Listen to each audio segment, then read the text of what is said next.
পূর্বস্থলী ২ নম্বর ব্লকের তৃণমূল কংগ্রেসের উদ্যোগে রান্নার গ্যাস সহ ৯০০টি জীবনদায়ী ওষুধের মূল্য বৃদ্ধির পাশাপাশি নিত্য প্রয়োজনীয় দ্রব্যের আকাশছোঁয়া দামের বিরুদ্ধে প্রতিবাদ ও ধিক্কার সমাবেশ হয়ে গেল দীর্ঘদিন পূর্বস্থলীর বৈদ্যপুর থেকে পারুলিয়া বাজার পর্যন্ত। উক্ত কর্মসূচিতে উপস্থিত ছিলেন বর্ধমান পূর্ব লোকসভা কেন্দ্রের সাংসদ শর্মিলা সরকার এবং পূর্বস্থলী উত্তর বিধানসভার বিধায়ক তপন চট্টোপাধ্যায়, ব্লক তৃণমূল সভাপতি বদরুল আলম মণ্ডল সহ বিশিষ্টজনেরা। আপনারা দেখছেন নিউজ নদিয়া এক্সপ্রেস। চ্যানেলটিকে সাবস্ক্রাইব, লাইক, শেয়ার এবং ফেসবুক পেজটি ফলো করুন আর দেখুন নিউজ নদিয়া এক্সপ্রেস।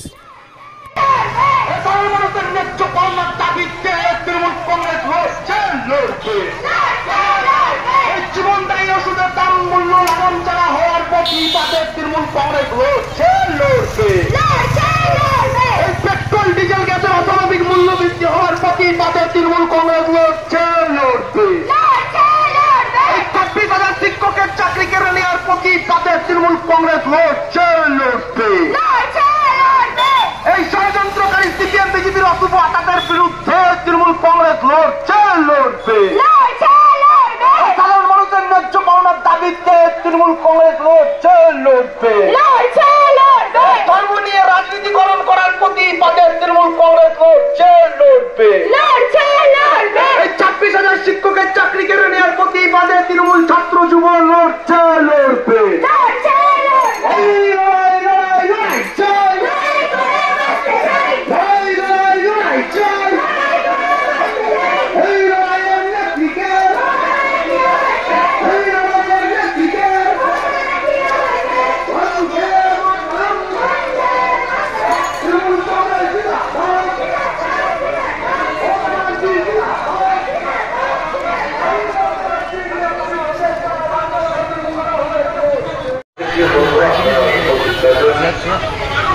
এখানে আমাদের পঞ্চায়েত সভাপতি, ব্লকের সভাপতি, ব্লকের যুব সভাপতি, সভাপতি, সমস্ত অঞ্চল সভাপতি, সমস্ত প্রধান, যুব প্রধান থেকে আরম্ভ করে সবাই থেকে উপস্থিত হয়েছে।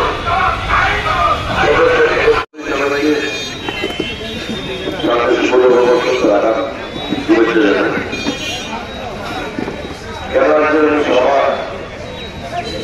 কয়েকদিন আগে আমার উপস্থিত কাকাতে বাজারী শীতকালে ঠিক করেছিলাম, পরিবার করেছিলাম। আজকে আমার 11 তারিখ, আজকেও আমাদের শীতকালে সভা। কেন সভা করছি আপনারা সবাই জানেন। সারা ভারতবর্ষ প্রায় ৭০০ জীবনদায়ী ওষুধ তার মূল্যবৃদ্ধি ঘটেছে।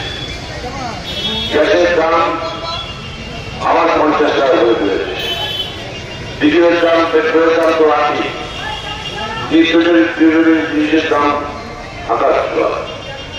তার প্রতিবাদে আমাদের এই প্রতিবাদ। তারপরে আপনারা জানেন চাকরিকারের চাকরি। সেই চাকরিকারের চাকরি যোগ্য অযোগ্য সবাই তাদের চাকরি থেকে তাদেরকে সরিয়ে দক্ষিণ করে দিচ্ছে। আমি যদি জিজ্ঞেস করি এখানকার কংগ্রেসের যে সমস্ত কংগ্রেসরা বলছেন আমার কথা, আপনারা প্রাইমারি টিচারদের চাকরি দেননি, হাই স্কুলের টিচারদের চাকরি দেননি, অঙ্গনারী দিদিমণি হেল্পারদের চাকরি খাওয়া নিয়ে মতো একটু বলবেন, একটু বলবেন। গভর্নমেন্টটা তো জিরো হয়ে গেছেন। আমরা যেদিকে মিছিল করছিলাম পূর্বস্থলের মুখে, আমি জিজ্ঞেস করছিলাম 15 জন লোক আছে দাদা, পারুলিয়া বাজারে 15 জন লোক, তারা এসে অবস্থান করছে, পথ অবরোধ করছে। লজ্জা লাগছে না আপনাদের? আজকে আপনারা বলছেন যারা বিজেপির রাজনীতিক বড় বড় নেতা, তারা কি বলছেন? আমরা সব হিন্দু।